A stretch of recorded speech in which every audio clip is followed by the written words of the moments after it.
17 సంవత్సరాల తర్వాత మనం ఒక 2 సార్లు 2 టీమ్స్‌తో ఓడిపోయాం మనం టీ20 సిరీస్. ఐర్లాండ్ ఒకటి, ఇంగ్లాండ్ ఒకటి. యూకేలో మనం ఓడిపోతున్నాం అంటే దాని అర్థం ఏంటంటే మనం ఫ్లాట్ పిచెస్‌కి అలవాటు పడిపోయాం.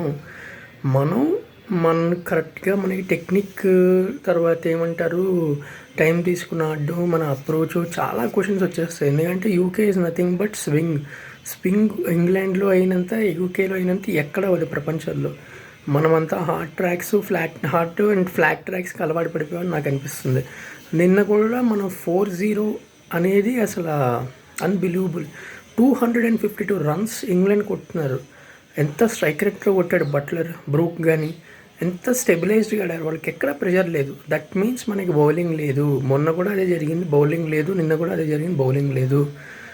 ఎవరైతే వచ్చారో కొత్త వాటను శ్రేయాన్ షెగ్డే ట్రై చేశాడు తన డెబ్యూ మ్యాచ్. సూర్యవంశీని డ్రాప్ చేశారు. శాంసన్ వచ్చాడు, శాంసన్ కొట్టాడు, ఇషాన్ కిషన్ కొట్టాడు, తర్వాత శ్రేయస్ అయ్యర్ కొట్టాడు. But that does not do that.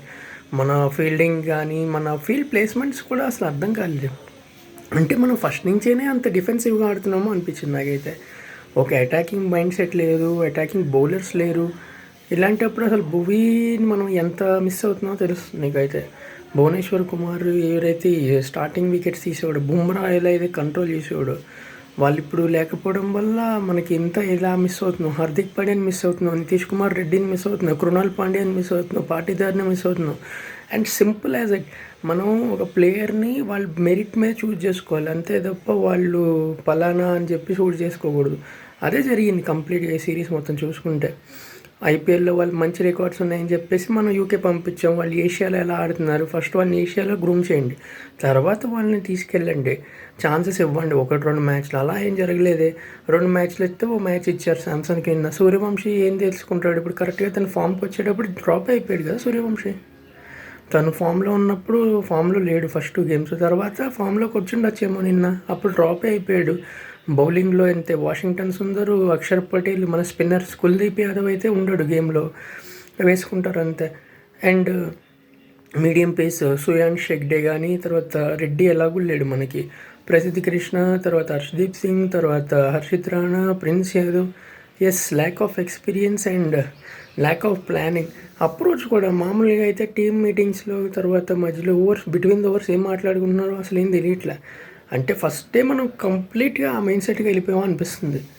నిన్న కూడా అది జరిగింది కదా, Butler Brook highest ever partnership అంటే మనం ఎవరు అవుట్ చేయలేకపోయారు, బౌలింగ్ ఎవరు అవుట్ చేయలేకపోతున్నారా. ప్రిన్స్ ఫైన్ అటాకింగ్ వేస్తున్నాడు, బాగా వేస్తున్నాడు. తర్వాత ఏమైంది, అక్షర్కి ఏమైంది, వాషీకి ఏమైంది, తర్వాత లైక్ ఇంకా ఉన్నారు కదా ప్లేయర్స్, వాళ్ళకి ఏమైంది? బౌలింగ్ చేయకపోతే బ్యాటింగ్ చేయట్లే, బ్యాటింగ్ చేస్తే బౌలింగ్ చేయట్లే, 2 చేయకపోతే ఫీల్డింగ్ అసలు చేయట్లే. ఫీల్డ్ ప్లేస్మెంట్ అయితే అడగదలుచుకోలే. Really disappointed. ఇంతకన్నా పీక్ డౌన్ఫాల్ ఉండదు ఇండియన్ క్రికెట్కి. టెస్ట్లో మనకు పోయింది, టీ20లో కూడా పోయింది. ఇంకా ఇలా కంటిన్యూ అయితే చాలా చాలా కష్టం. ఓడిఐ సిరీస్ అయినా మనం ఏమైనా ఇంపాక్ట్ తీసుకొస్తామో చూద్దాం. I will do the preview 2 days after. చూడండి, ఇంగ్లీషు తెలుగులో నా అనాలిసిస్ ఉంటుంది. సో యా, మీకు ఇలాగే ఇలా నచ్చినట్టయితే please subscribe and share it.